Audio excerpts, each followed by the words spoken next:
세계적인 조각가 미켈란젤로의 작품 중에 이런 게 있습니다. 이 다비드상.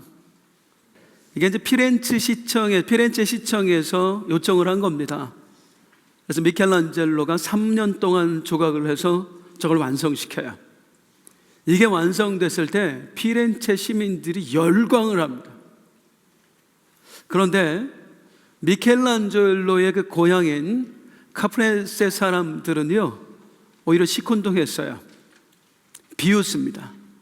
미켈란젤로 그거 어릴 때부터 맨날 돌멩이 갖고 놀던 놈 아니야 그거.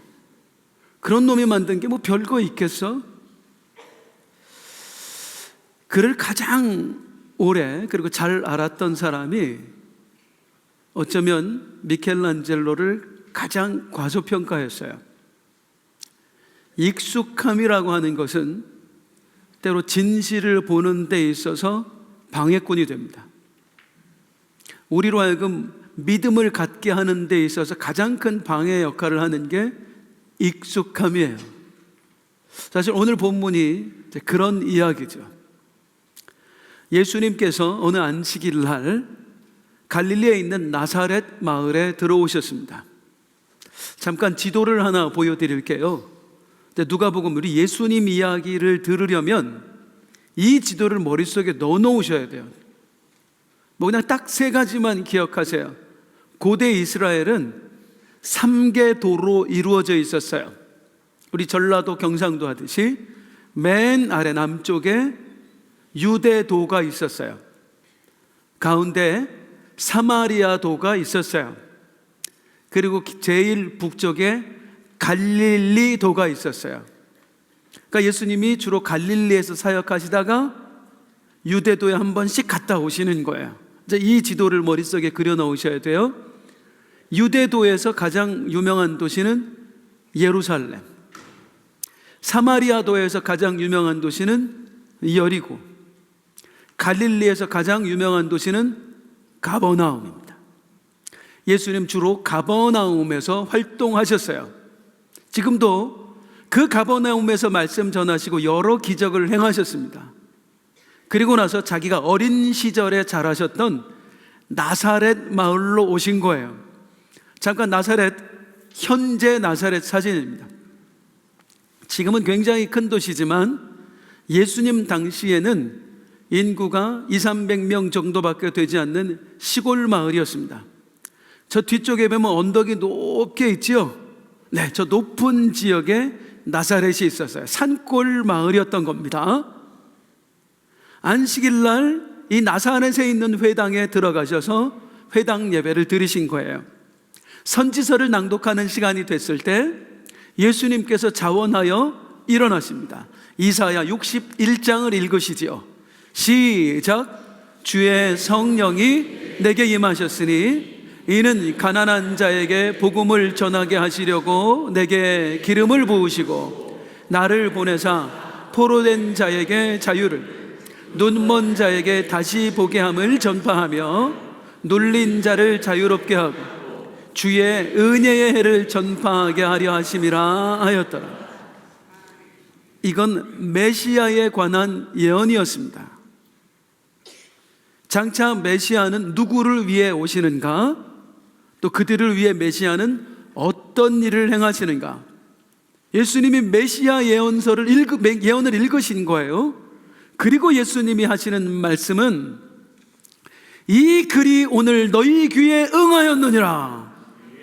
이 예언이 오늘 성취되었습니다. 즉 예수님의 말씀은 무슨 뜻이냐면 내가 그 메시아입니다, 그런 말씀이었어요. 이제 여기에 대해서 지난주에 말씀드렸지요. 오늘은 이 말씀에 대한 나사렛 사람들의 반응을 함께 살펴보도록 하겠습니다. 깜짝 놀래요, 이 말을 듣고. 왜 놀래냐면 원어를 보면 예수님 말씀에 카리스마가 넘쳐요. 우와, 순간적으로 진짜 메시아 아니야 할 정도로. 그런데 일순간 이제 정신을 차린 겁니다. 그리고 이들이 하는 말이 누가복음 4장 22절 시작. 그들이 다 그를 증언하고 그 입으로 나오는 바 은혜로운 말을 놀랍게 여겨 이르되 이 사람이 요셉의 아들. 근데 이거 요셉 아들이잖아. 목수 아들. 이 당시 목수는 아주 천한 직업이었어요. 목수 아들 놈이 무슨 메시아라고. 말도 안 돼요. 이렇게 한 거예요. 그러자 이제 예수님이 하시는 말씀이 24절인데요 24절 시작. 또 이르시되 내가 진실로 너희에게 이르노니 선지자가 고향에서는 환영을 받는 자가 없느니라. 선지자가 고향에서는 환영받는 법이 없지요 하신 거예요. 그냥 여기서 끝났으면 좋았는데 예수님이 한마디를 더 붙이셔요. 이것 때문에 이제 회당안이 난리가 납니다. 어떤 말씀을 하시냐면 예수님이 하시는 말씀이에요. 여러분, 엘리야 선지자 때와 엘리사 선지자 때 일어났던 일을 혹시 기억하십니까? 여러분이 그렇게 존경하는 엘리야 선지자 때 어떤 일이 일어났습니까? 3년 6개월이나 비가 오지 않아서 온 이스라엘 땅에 기근이 들었습니다. 많은 이들이 고통당하는 가운데 과부들은 더 힘들었죠. 과부들은 직업이 없으니까 굉장히 힘들었어요. 그런데 여러분, 그 당시 이스라엘에 수많은 과부들이 있었지만 하나님은 엘리야를 그 어떤 과부에게도 보내지 않으셨습니다. 하나님은 오직 사렙다 마을에 사는 이방인 과부에게만 엘리야를 보내셔서 그를 구원해 주셨습니다. 엘리야 선지자의 제자인 엘리사 선지자 때에는 또 어떤 일이 일어났습니까? 그때 이스라엘 땅에 수많은 나병 환자들이 있었습니다. 그런데 그 누구도 하나님은 치유해 주지 않았습니다. 오직 수리아의 장군 나아만, 그 이방 사람만 엘리사 선지자를 통해서 치유받았을 뿐입니다. 즉 예수님이 무슨 뜻으로 말씀하신 거예요? 구원이 이방인에게는 있을 망정 너희에게는 없다, 그렇게 말씀하신 거예요. 이 말에 회당 안에 난리가 나옵니다. 저놈 죽여봐라! 이 분노한 나사렛 사람들이 예수님 멱살을 잡고 끌고 나가요. 그리고 아까 보니까 언덕 위에 높이 있었잖아요. 그거보다 훨씬 더 높아요. 그쪽으로 끌고 올라가서 거기서 이제 낭떠러지에서 예수님을 떨어뜨려 죽이려고 하는 거예요. 그래서 예수님께서 이제 기적적으로 그 자리를 벗어나십니다. 이러면서 오늘 본문 이야기가 마무리되는 거예요. 결론은 이제 어떻게 난 거냐면 예수님의 고향 사람들이었던 그 나사렛 사람들이 끝내 예수님을 받아들이지 않고 배척해서 결국에는 구원받지 못했다는 걸로 이제 이 이야기가 마무리되는 겁니다. 익숙함이죠. 어릴 때부터 봤던 그 아이가 메시아라고 못 받아들이죠. 그런데요, 제가 나사렛 사람 입장이 되어 보면은요, 너무 억울한 거예요. 어떻게 믿어요? 내가 어릴 때 어떻게 크는지 다 봤는데. 아니, 여러분 옆집에 혹시 아는가는 모르겠습니다만은 어릴 때부터 내가 봐왔던 애 아무나 한번 머릿속에 한번 생각해 보세요. 걔가 어느 날 아주머니, 제가 메시아입니다. 아니, 받아들이겠어요? 이 자식이 어디서 뭐 그러지 않겠어요? 예수님이 메시아라는 걸 어떻게 받아들여요? 어렸을 때부터 봤는데. 그것도 집안이나 좋습니까? 천한 목수 집안이었단 말이에요. 공부는 많이 했어요. 이 당시에 정말 똑똑한 애들은 예루살렘 같은 데로 유학 보냈어요. 예수님은 그런 것도 못했어요. 학벌도 없다 그 말이에요. 게다가 이 당시에 보통 몇 살에 결혼하냐면 15세, 만 15세 때 다 시집 장가 갔어요. 예수님 30살 되도록 장가도 못 갔어요. 정말 별 볼 일 없는 사람, 볼품 없는 사람이었단 말이에요. 그런 사람이 나 메시아요 하는 걸 어떻게 믿어요? 안 믿는 게 당연합니다. 그러면 메시아라는 증거라도 보여주던가 기적이라도 행해 주시던가. 가버나움에서는 기적만 잘 행해 주시더니 나사렛에서는 기적 보여달라고 그래도 안 보여줘. 그래 놓고 안 믿는다고 책망해. 구원 못 받아. 억울한 거 아니에요? 예수님은 잘못한 게 없으시겠죠? 그분은 완전하시니까. 예수님께 잘못한 점이 없다면 나사렛 사람들에게 뭔가 문제가 있었겠죠. 뭐가 문제였을까? 이제 그걸 함께 찾아보도록 하겠습니다. 나사렛 사람들의 문제점은 두 가지였는데 첫 번째 문제는 뭐였냐? 제가 의도적으로 말씀을 안 드린 게 있는데 나사렛 사람들이 예수님에게 기적을 요청합니다. 속담이 있었어요. 그 당시에. 의사야, 너부터 고쳐라. 그러니까 의사한테 내 몸을 맡기려면, 아니 당신이 유능한 의사라는 걸 보여. 네 병이나 먼저 고쳐. 그래야 내가 너를 맡길 거 아니야. 이런 속담이 있었어요. 그런 속담에 빗대서 예수님한테, 아니 당신이 메시아면 메시아라는 걸 보여. 그래야 믿을 거 아니야. 이랬다는 거예요. 그런데 그 구절을 자세히 한번 볼게요. 성도님들 시작.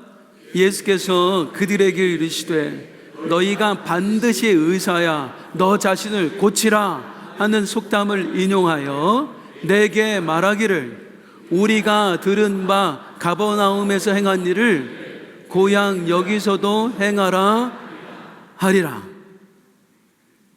한번 따라해 보세요. 하리라. 가버나움에서 행했던 기적 여기서도 행해봐 라고 너희가 했구나 하리라. 했구나 아니죠? 하리라죠. 무슨 뜻이에요?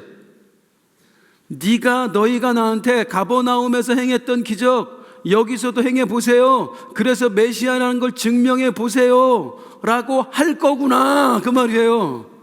그러니까 아직 이 말 안 했어요. 나사렛 사람들은. 그럼 하지도 않은 말을 가지고 예수님이 지금 막 책망하시는 거예요. 즉 예수님이 뭘 보신 거예요? 이들의 속마음을 보신 거예요. 이들이 입 밖으로는 꺼내지 않았지만 속에는 어떤 생각 가지고 있어요? 야, 의사도 지병을 못 고치면 못 맡겨. 의사로 인정 못 받아. 네가 메시아면 증거를 보여봐. 그래야 믿을 거야 하는 마음을 가지고 있었는데 예수님이 그 속마음 아셨다고요. 그게 뭐가 문제냐고요. 증거 보여달라고 그러는 게 뭐가 문제냐고요. 이 속마음을 들여다봤다는 게 핵심입니다. 그들의 진짜 속마음에 뭐가 있었을까요? 증거 보여봐요. 우리가 믿을게요. 그랬으면 아무런 문제가 없어요. 이들의 문제는 뭐냐면 아예 안 믿기로 작정을 했다는 겁니다. 이거 무슨 말이냐면 우리가 이제 전도해요. 동생 교회 가자. 예수 믿어. 그래야 천국 갈 수 있어. 나랑 함께 교회 가자. 언니, 아니 요즘 세상에 신이 어딨어. 신이 이런 첨단 과학 시대에 진짜 답답해 죽겠네. 언니나 믿어. 그러지 말고 가자. 우리 하나님 정말로 살아계셔.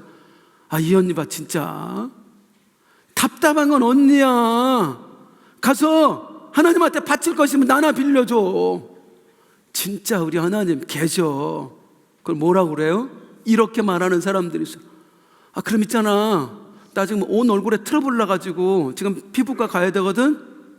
기도해봐. 지금 내 앞에서 기도해서 내 얼굴 깨끗하게 만들어봐. 그러면 내가 믿을게. 이런 식으로 말하는 사람 가끔 있죠. 믿고 싶어서 말하는 거야? 안 믿고 싶어서 말하는 거야? 안 믿고 싶어서 말하는 거야? 안 믿고 싶어서 말하는 거야? 내 얼굴도 못 고쳐줄 거면서 잔소리 말고 그냥 가, 이런 얘기 아니에요? 나사렛 사람들의 마음속에 그게 있었다는 겁니다. 예수님이 메시아일까? 확인하고 싶어서 기적을 요청하는 게 아니고 메시아가 아니라는 걸 확인하려고 기적을 요청한 거야. 네가 가버나움에서 기적 행했다고?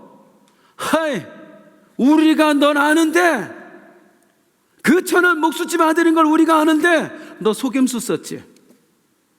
그 가버나움 사람들 속인 거지, 짜고. 우린 안 속아. 그 사람들은 속았을지 몰라도 우린 안 속아. 어디 한번 보여봐. 내가 잡아낼 테니까. 아예 안 믿기로 작정했다, 그 말이에요.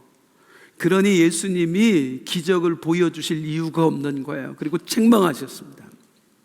이게 나사렛 사람들의 첫 번째 문제. 이제 나사렛 사람들의 두 번째 문제는 뭘까? 왜 이 사람들은 예수님을 메시아로 받아들이지 못했을까? 따라하겠습니다. 가난하지 않아서 못 받아들였어요. 이 말을 오해하시면 안 돼요. 부자여서 그랬다, 삶이 넉넉해서 그랬다, 그런 뜻이 아니에요. 우리 예수님 어떤 사람 위해서 오셨지요? 직접 말씀하셨어요. 시작. 주의 성령이 내게 임하셨으니 이는 가난한 자에게 복음을 전하게 하시려고 내게 기름을 부으시고 나를 보내사 포로된 자에게 자유를, 눈먼 자에게 다시 보게 함을 전파하며 눌린 자를 자유롭게 하며. 예수님 누구를 위해 오셨어요? 가난한 자, 포로된 자, 눈먼 자, 눌린 자 위에 오셨어요. 예수님 만나려면 가난한 사람이어야 되고, 포로된 사람이어야 되고, 눈먼 사람이어야 되고, 눌린 사람이어야 돼요. 이게 무슨 뜻이에요? 가난한 자, 지난주 말씀드렸죠. 죄로 인해서 파산한 사람, 그리고 자기 힘으로는 도저히 하나님께 나아갈 수 없는 사람, 그게 가난한 사람. 포로된 자는 누구예요? 죄에 포로된 사람, 그래서 죄가 이끄는 대로 휘둘리며 사는 사람, 그게 포로된 자.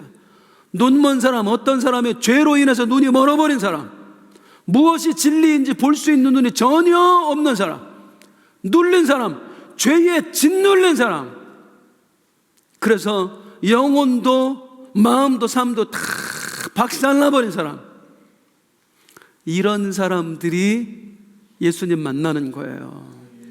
어떤 사람이에요? 죄인들이야. 더 정확하게는 내가 죄인이라는 사실을 깨달은 사람, 이런 사람들이 예수님을 만나는 거예요. 주여 나는 죄인이로소리다, 나를 떠나소서. 오늘 내 집에 구원이 임하리라. 이렇게 예수님 만난 사람들의 특징은 죄인입니다. 더 정확히는 내가 죄인이라는 사실을 깨달은 사람입니다.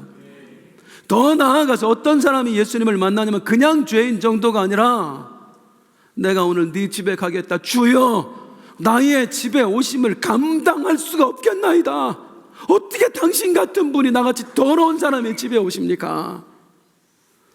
어떤 사람이 예수님 만나냐면 난 죄인 중에 괴수입니다, 나는 지옥 가기에 딱 알맞은 그런 죄인입니다. 이런 사람들이 예수님 만날 수 있는 거예요. 예수님은 지옥 백성, 천국 백성 만들려고 오셨잖아요. 진짜 그 마음, 죄인의 심정을 가지고 사는 사람만 예수님을 만날 수 있는 거예요. 나는 의인을 구하러 온 것이 아니라 죄인을 구원하러 왔느니라.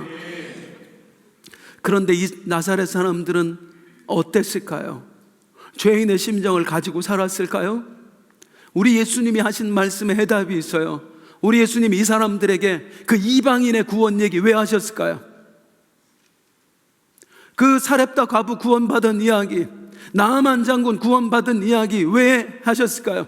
야, 이 사람들아, 구원은 혈통으로 받는 게 아니야. 아브라함의 자손이어서 구원받는 게 아니야. 약속의 자손이어서 구원받는 게 아니야. 구원은 내가 죄인이라고 믿는 사람이 받는 거야. 이 말씀하시려고요. 이 사람들은 굳게 믿었어요. 나는 아브라함의 자손이야, 나는 언약의 백성이야. 그리고 자기의 구원을 조금도 의심하지 않았어요. 이렇게 생각하고 사니 죄에서 자유로운 겁니다. 오늘 죄에서 자유를 성가대 찬양했는데 주님이 주시는 자유로가 아니라 지 스스로 자유한 거예요. 죄에서. 어떻게? 죄 지어도 어차피 구원받는데 뭐, 어차피 난 하나님 백성인데 뭐, 그리고 죄 때문에 양심이 거리끼면 어떻게 해요? 양 한 마리 가지고 가면 돼. 하나님 앞에 가서 양 한 마리 드리고 제사 지내면서 하나님 양 받으셨지요? 내 죄 용서해 두셨지요? 그리고 다시 돌아와서 예전처럼 살면 돼. 그렇게 사는 그리스도인들이 너무나 많다고요. 교회 다니는데 구원받았다 하는 사람들이 여전히 죄 속에 거하는 거예요. 그리고 나는 하나님의 자녀인데 뭐, 나는 어차피 천국 백성 되었는데 뭐, 그리고 주일날 와서 하나님 용서해 주실 거지요? 그리고 똑같이 사는 사람들, 이런 분들이 교회에 참 많아요. 우리 교회는 없기를 주님의 이름으로 축복합니다. 그분들의 특징이 뭔지 아세요? 예수님을 만났다는 확신이 없어요. 내가 예수님 만났다는 확신이 없어요. 누가 예수님을 만났다고 하면 아, 그랬구나. 그래서 나도 예수님 만났는데 해야 되는데, 난 예수님 만났나? 그때 그게 예수님 만난 건가? 나 구원받은 건가? 확신이 없어요. 왜요? 진짜 죄를 가지고 주님 앞에 나아간 적이 없거든요. 진짜 나는 죄인 중에 괴수입니다 하고 나아간 적이 없거든. 그래서 그 문제를 해결받은 경험이 없거든. 그러니까 날마다 나 예수님 만났나? 나 구원받았나? 여기에 시달리다가 또 죄 짓고 와서 용서해 주세요, 또 죄 짓고 와서 용서해 주세요, 이 일을 계속 반복하는 거예요. 나사렛 사람들이 그랬다는 겁니다. 영적으로 완전히 파산한 사람들이었어요. 죄에 눌려 사는 사람들이었어요. 그런데 전혀 몰라. 나는 아브라함의 자손이야, 나는 천국 백성이야, 이미 구원받았어. 그러니 예수님을 어떻게 만나요? 예수님은 죄인을 찾아 구원하러 오신 분인데, 내가 죄인이라는 사실을 깨닫지 못한 사람들이, 내가 죄인이라는 걸 인정하지 않는 사람들이 예수님을 어떻게 만나겠어요? 예수님을 배척합니다. 심지어는 이 예수님을 어떻게 하려고 그랬어요? 끌고 가서 떨어뜨려 죽여버리려고 그랬어요. 자, 이제 이들에게 우리 예수님이 어떻게 하셨는가를 말씀드리겠습니다. 예수님 어떻게 하셨어요? 사람들이 막 분노해서 예수님을 끌고 갔어요. 그래서 낭떠러지에서 떨어져 죽이려고 그래요. 그때 예수님 이렇게 하셨대요. 30절입니다. 시작. 예수께서 그들 가운데로 지나서 가시니라. 한 번만 더 읽어볼까요? 잘 읽어보세요. 시작. 예수께서 그들 가운데로 지나서 가시니라. 제가 부탁 좀 드릴게요. 성도님들께 이게 무슨 내용인지 저한테 설명 좀 해주세요. 지금 예수님 잡고 갔어. 멱살 잡고 있어. 낭떠러지에서 막 떨어뜨리려고 그래. 근데 도대체 어떻게 빠져나왔다는 거예요? 아니, 빽빽히 자신을 둘러싸고 있는데 어떻게 지나오셨다는 거예요? 그 사람들은 예수님을 왜 안 잡은 거예요? 설명 좀 해주세요. 어떻게 됐을까요? 예수님 어떻게 나오셨을까요? 제가 알려드릴게요. 따라하세요. 모른다. 몰라요. 어떻게 그들의 소나기를 벗어났는지, 어떻게 빠져나와서 그들 사이를 지나가셨는지 몰라요. 누가복음이잖아요. 누가복음 누가 썼습니까? 누가가 썼습니다. 누가는요, 성격이 굉장히 세심하고 치밀해요. 그래서 어떤 걸 기록할 때 그냥 자세하게 기록해. 누가가 이걸 이렇게 썼다는 얘기는 지도 모른다는 얘기야. 사도들한테 들었는데 그래서 어떻게 됐다는 건데요. 그러니까 그 손을 어떻게 벗어나냐. 우리도 몰라. 그냥 빠져나오셨어. 아, 참 답답하네. 그래서 자기도 애매모호하게 예수님이 그들 사이로 지나가시니라 이렇게까지밖에 못 쓴 거예요. 즉 예수님이 이 사이를 빠져나오신 것, 그들의 소나기에서 빠져나오신 건 인간의 상식으로 이해되지 않는 신비였다, 그 말입니다. 여기에 감춰진 비밀을 혹시 발견하셨나요, 성도님들? 예수님이 신비를 통해서 여기서 빠져나오셨다, 여기에 감춰진 비밀을 발견하셨어요? 예수님이 기적 행하신 거잖아요. 기적 좀 보여봐. 너 사기꾼이지, 이 자식아. 그래서 기적을 안 보여주셨던 우리 예수님이 이들에게 기적을 보여주신 거예요. 왜요? 따라 할게요. 한 번 더. 기회를 주시려고 합니다. 예수님 어린 시절에 나사렛에서 살았고요, 지금까지 이제 나사렛에 안 살아요. 예수님은 계속 가버나움에 사셨어요. 그래서 성경에 가버나움을 본 동네라고 그래요. 예수님 현 주소지. 나사렛 어린 시절에 사셨던 마을에 복음 전하러 오신 거예요. 구원하러. 그런데 그들 앞에서 다른 데서 얘기하지 않았던 걸 직접 밝히셨어요. 내가 메시아라고. 그런데 아무도 안 받아들여. 오히려 무시하고 조롱하고 심지어 죽이려고 해요. 이대로 이 사람들 떠나면 구원 못 받잖아요. 지옥 간단 말이에요.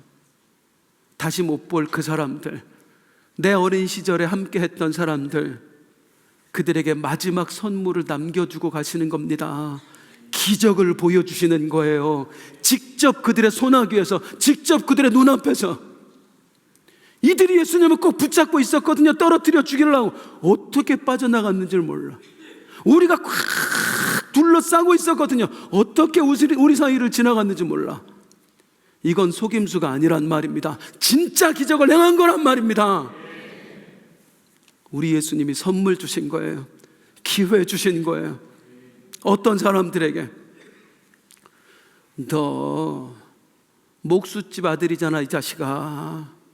조롱하는 사람들에게. 예수님 메시아인 걸 밝혔는데도 오히려 끌고 가서 떨어져 죽이려고 하는 사람들에게요. 그 사람들에게도 우리 예수님은 구원의 기회를 주셨어요. 이 예수님의 성품에 대해서 요한복음은 이렇게 설명합니다. 시작. 세상에 있는 자기 사람들을 사랑하시되 끝까지 사랑하시니라. 따라하겠습니다. 끝까지 사랑하시니라. 끝까지 안 믿었어요. 그런데 끝까지 믿게 하시려고 노력하는 거예요. 끝까지 거부했어요. 그런데 끝까지 기회를 주시는 거예요. 끝까지 사랑하시니라. 이 끝까지의 사랑을 누가 입었습니까? 나사렛 사람들만 입었나요? 오늘 예배하고 있는 우리들도 입었어요. 우리들도 나사렛 사람들과 똑같았습니다. 처음부터 우리에게 찾아와서 전도하는 사람들 그 메시지 듣고 그래요, 한번 믿어볼게요 했나요? 아니에요. 참 그만 좀 오시라니까요. 바빠 죽겠는데 정말 안 믿는다고 잡상인 취급했었어요. 우리 다 전도하는 사람들 밀어냈었다고, 그리고 조롱했다고. 내가 조롱했던 분들 중에 누가 있어요? 우리 부모님. 이제 교회 나와야지. 주님밖에 없어. 엄마가 아직도 기도하고 있다. 우리 주님 품으로 가자. 진짜! 그래서 예수 믿은 결과가 이거야? 예수 믿어서 엄마 이렇게 가난해? 그래서 그렇게 힘들게 살았어? 난 안 믿는다고. 언니, 교회 다녀. 새생명 축제인데 우리 교회 한번 갈까? 야, 너나 잘 믿어. 이번에 네 아들 어떻게 취업은 됐니? 교회에 정신 팔려 있지 말고 네 자식이나 잘 챙겨. 아줌마나 잘 살라고. 우리가요, 하나님께서 나를 구원해 하시기 위해서 수없이 천사들을 보내주셨는데 그 천사들한테 조롱했었어요. 지가 뭐라고, 이 목숫집 아들내미가 못 배운 놈이, 장가도 못 간 놈이 하면서 조롱했었어요. 사실은 우리 예수님을 향한 조롱이었습니다. 그런데 우리 예수님 포기하지 않고 천사들 또 보내주시고 또 보내주시고 또 보내주시고, 그러다가 어느새 우리가 이 자리에 앉아 있는 거예요. 주님을 예배하고 있는 거예요. 처음 교회에 나올 때까지만 그 일이 있었나요? 이 끝까지의 사랑이? 교회 나와서도 우리 어떻게 살았어요? 반쪽짜리로 살았습니다. 제가 하나 설명드릴게요.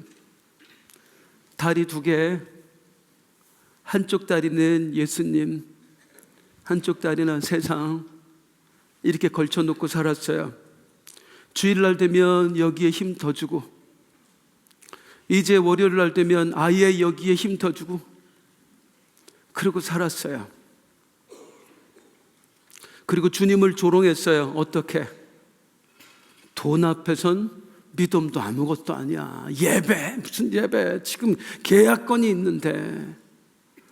우리는 생존을 위해서, 생계를 위해서 했다고 그러지만 진짜 살아계신 우리 하나님, 진짜 나를 구원하신 우리 아버지, 우리가 세상을 선택할 때마다, 하나님이 아닌 세상을 선택할 때마다 그분은 얼마나 조롱당하셨겠느냐고, 우리한테 얼마나 모욕을 당하셨겠느냐고요. 그런데도 끝까지의 사랑, 여전히 예수 믿으면서도 반쪽짜리로 살아가는 우리와 씨름해 주시는 거예요. 말씀을 계속 들려줘요.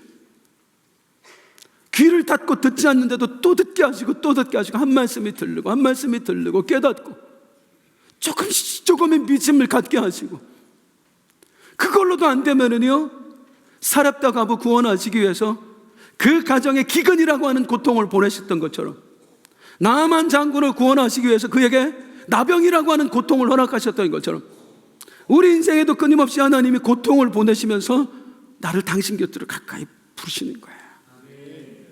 이제 반쪽짜리 그만하자. 이제 나만 붙들고 한번 살아봐라. 그렇게 살다 보니까 어느새 나도 모르게 내가 주님만 바라보고 있어요. 주님이 아니면 안 되는 사람이 되어 있어요. 이 끝없는 사랑을 우리 하나님이 나에게 베풀어 주셨고, 지금 이 순간도 베풀고 계시다, 그 말입니다. 나사렛 사람들에게도 마찬가지였어요. 그런데 이 나사렛 사람들 끝없는 사랑 거부했습니다. 예수님이 그토록 자신들이 원했던 기적을 실제로 보여주셨는데, 자신의 손아귀에서 느낌이 나도록, 자신의 눈에 직접 보도록 보여주셨는데 안 받아들여요. 그리고 이들은 구원의 기회를 놓쳐버리고 맙니다. 구원의 은혜가 주어졌지만 잡지 못한 거예요. 감사하게도 똑같은 나사렛 사람들과 같은 우리들인데도 우리 손에는 그 구원의 은혜가 쥐어졌다는 겁니다. 어떤 성도님들은 이야기하세요. 왜 내 삶에는 기적이 일어나지 않을까요? 왜 하나님은 나에게 기적을 허락하지 않으실까요? 혹시 그렇게 생각하십니까? 사랑하는 성도님들, 진짜 기적이 뭘까요? 이 땅에 예수님 오셔서 수많은 기적을 행하셨습니다. 이제 다음 주부터 그거 확인할 텐데, 예수님이 이 땅에 오셔서 기적을 행하신 이유, 기적을 보여주신 이유가 뭐예요? 예수님 믿으라고 해요. 예수 믿고 구원 받으라고, 하나님 자녀 되라고 그 기적을 보여주신 거예요. 기적 자체에 목적이 있는 게 아니고, 그 기적을 통해서 예수 믿으라고, 구원 받으라고. 기적의 완성은 예수 믿는 거예요. 그 전에 있는 모든 기적들은 과정이고요, 예수 믿는 게 기적의 완성이에요. 우리 예수 믿지 않습니까? 우리 그분이 우리 아버지라고 믿고 있지 않습니까? 이 귀한 시간 쪽에서 하나님만이 나의 구세주라고 믿고 우리가 나와서 예배하고 있지 않습니까? 이미 나에게 기적은 완성되었다고요. 이미 나는 구원받았다고요. 이미 내 삶에 기적이 일어난 거예요. 이 은혜를 놓치고 사는 그리스도인이 너무나 많습니다. 내가 구원받은 것으로 이미 기적은 완성되었는데 왜 또 다른 기적을 주지 않냐고 하나님께 원망하며, 그리고 감사를 잃어버린, 은혜를 놓아버리고 사는 안타까운 그리스도인들이 너무 많아요. 사랑하는 성도님들, 구원은 결코 가벼운 게 아닙니다. 저절로 이루어진 게 아니에요. 그분의 끝없는 사랑 가운데에 나한테 기적처럼 찾아온 게 구원이에요. 이 구원받은 것에 감격하시면서 주님의 이름으로 축복합니다. 행여나 삶에 어려움이 있다고 감사를 놓쳐버리고 잃어버리고 사는 분들이 있다면, 나에겐 이미 구원이 완성되었다, 그 확신 가운데 다시 감사를 회복하는 은혜 있기를 주님의 이름으로 축복합니다. 우리 일어나서 함께 찬송하겠습니다.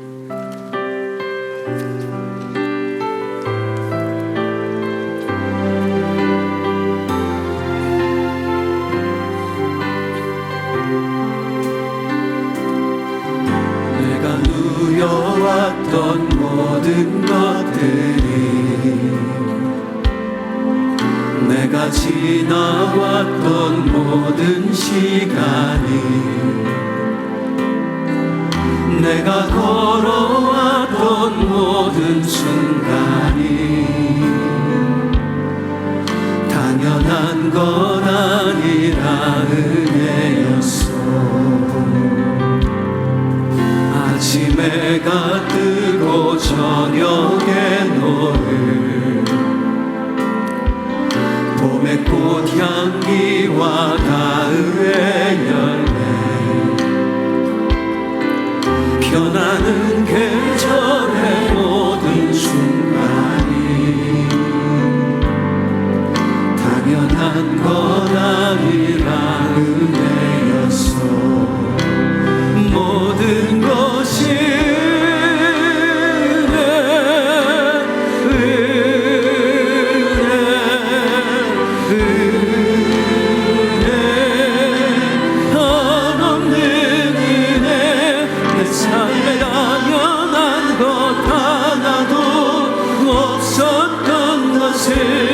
모든 것이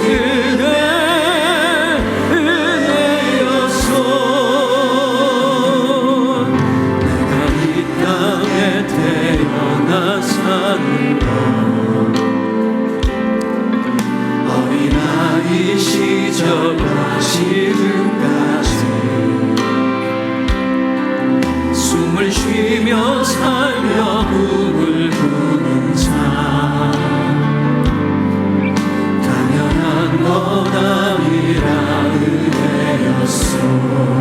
내가 하나님의 자녀 된 것도요, 오늘 이렇게 찬양하고 예배하는 사람이 된 것도요,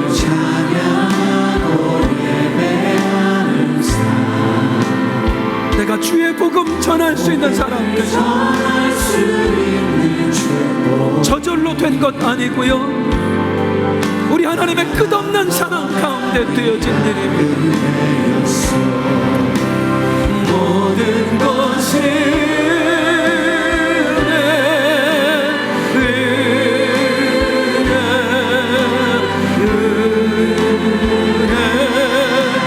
한없는 은혜, 내 삶에 당연한 것 하나도 없었던 것이, 모든 것이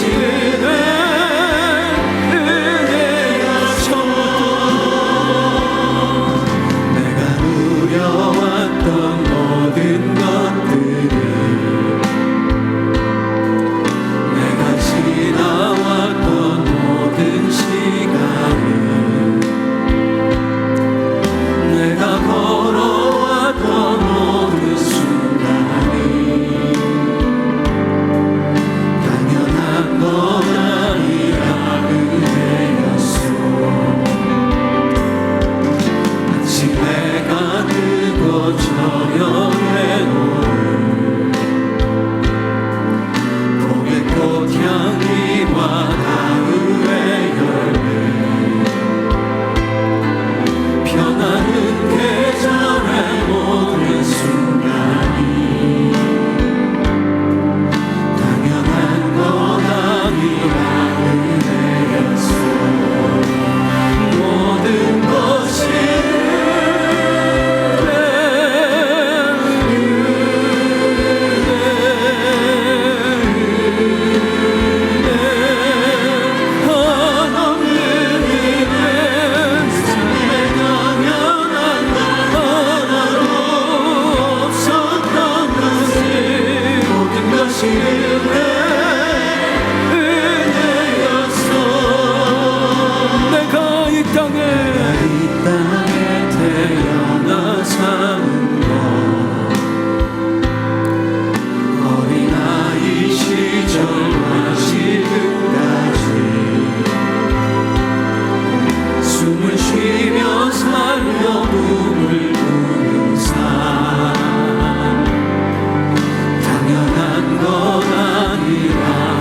내가 하나님의 자녀로 살며 하나님의 자녀로 살며 오늘 찬양하고 예배하는 삶 복음을 전할 수 있는 축복이 우리 이 대목만 다시 할게요. 이 대목만. 내가 하나님의 자녀로 살며 내가 하나님의 자녀로 살며 오늘 찬양하고 예배하는 삶 복음을 전할 수 있는 축복이 당연한 건 아니 우리 한 번만 더 할게요. 내가 하나님의 자녀로